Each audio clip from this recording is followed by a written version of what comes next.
Editing exposure with Lightroom. So we previously played with Pro Mode while actually shooting and getting the correct exposure in shot, playing with ISO and shutter speed. And now we're going to edit in Lightroom and get even finer control. So you can just press the auto button actually, and it's going to do a lot for you. So you can press and hold for before and after. But this also adjusts not only the exposure, but a little bit of the colors. We're just going to reset this at the right, press all real quick, because we just want to play with just the exposure right now for this video. So the first slider is exposure. You can just generally you can expose everything, make everything lighter or darker. Double tap to reset that. And then contrast is gonna control your lights and darks, make everything lighter and darker at the same time. Contrasty shots can look pretty cool, but we're gonna leave that alone, these top two sliders for right now.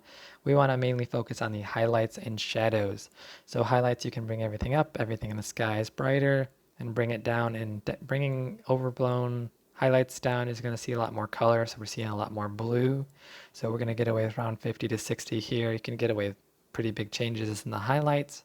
And then the shadows is a really good useful one. So we're going to bring the shadows up and down for just showing it off. And we're seeing a lot more green in the tree compared to normal, so it just brings a lot more detail back into the shot.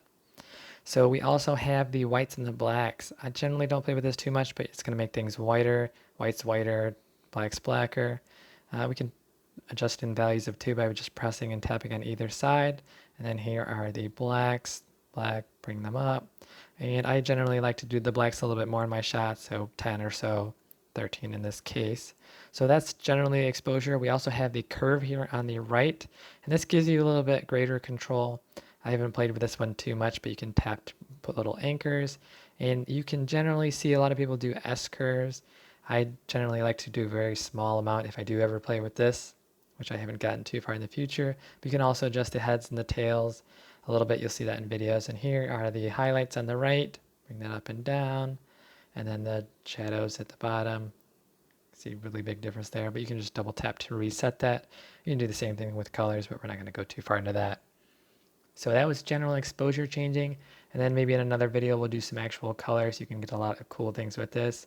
Make the skies bluer, add a little bit of saturation here, not too much.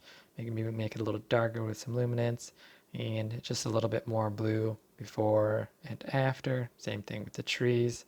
You can do a lot of really cool things with Lightroom and editing once you get a good exposure where you want it.